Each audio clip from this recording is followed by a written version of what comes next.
हरे कृष्णा प्रभु जी, आप बता रहे थे कि निंदा से बचना चाहिए, लेकिन प्रभुपाद जी एक जगह भगवत गीता के परपट में लिखते हैं कि चोर को चोर कहना पाप नहीं है। अगर किसने चोरी किया, उसको किसी ने चोर कह दिया है, तो अब इसको कहा जा रहा है बहुत निंदक है, यह खाली निंदा करते रहता है।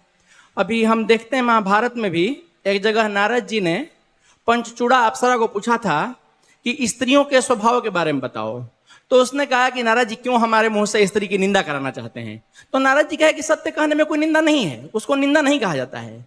लेकिन आज ये ऐसा चल रहा है कि नहीं, अगर किसी ने सत्य बात भी कह दिया तो उसको निंदा करके प्रचारित किया जाता है कि बहुत निंदा हो रहा है। तो प्रभु जी इसको कैसे इसको समझना चाहिए? जैसे प्रभुपाद जी भी अभी मायावादी कहते हैं कि मायावादी रास्कल है, ऐसा है, तो उसको क्या निंदा के कैटेगरी में डाल दिया जाए? इसके बारे में जरा बताइए आप मुझे। हरे कृष्ण, आपके प्रश्न बहुत पावरफुल है।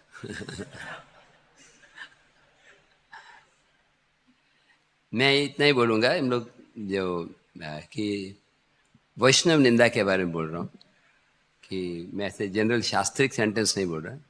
हम देखते हैं कभी कि कोई वैष्णव है, कभी कुछ ऐसी क्रिया है जो हमें लगता है कि गलत भी हो सकता है हमारे देखने में गलती हो सकता है कि वास्तविक गलती भी हो।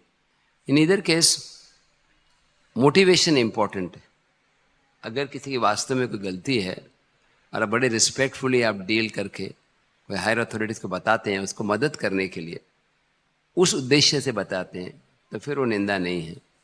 लेकिन अगर आप इसीलिए कि किसी के कैरेक्टर को डिफेम करने के लिए, बदनाम करने के लिए, जैसे मटेरियल वर्ल्ड में होते हैं, पॉलिटिक्स में होते हैं, अमेरिका में 2 प्रेसिडेंट्स लड़ाई कर रहे इलेक्शन में, तो एक दूसरे की निंदा ही करते हैं क्योंकि गुण है ही नहीं दोनों में। तो उसने 100 मर्डर किए, मैंने 50 किए, इसलिए मेरे को वोट दो। दोनों ही खराब है।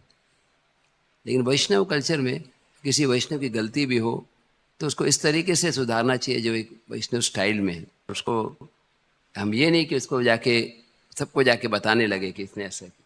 मैं उस अंदर में बोल रहा था। आप जो बोल रहे हैं वो अलग ही कॉन्टेक्स्ट है, मैं उसका विरोध नहीं कर रहा, आप भी अपने लेवल में परफेक्ट है।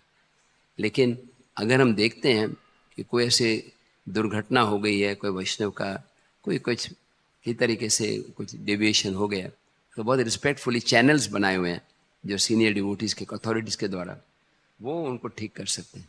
हमें मतलब कोशिश करना है कि हमेशा, अगर जैसे प्रभुपाद बोलते हैं कि डिवोटी में नॉन डिवोटी में अंतर क्या है।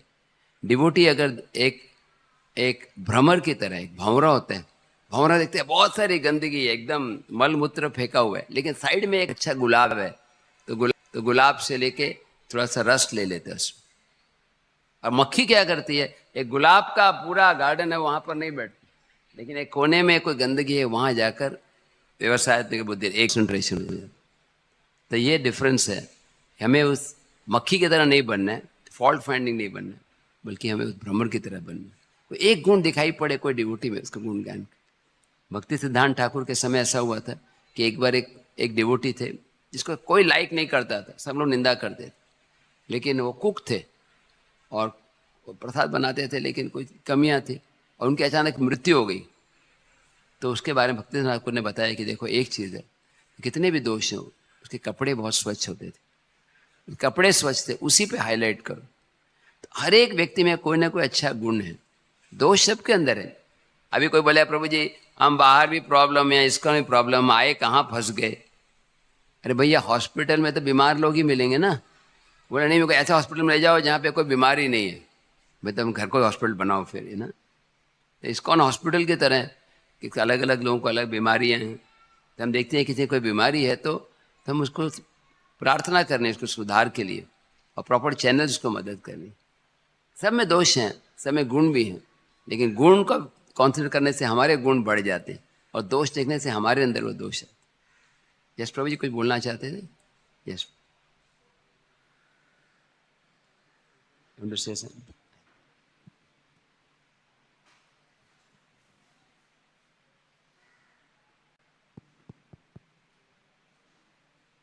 हरे कृष्ण प्रभु। चोर को चोर कहोगे तो मार खाओगे। हमने ऐसे ही प्रचार करते करते गीता देखते देखते चला गया। अरे गीता चोरी किया है उसने, पकड़ो उसको पकड़ो। और ऐसा उसको बोलने के बाद वो पूरा गांव आके हमें मार दिया, हमारी गाड़ी का कांच भी तोड़ दिया। तो चोर को चोर बोलोगे तो मार खाओ।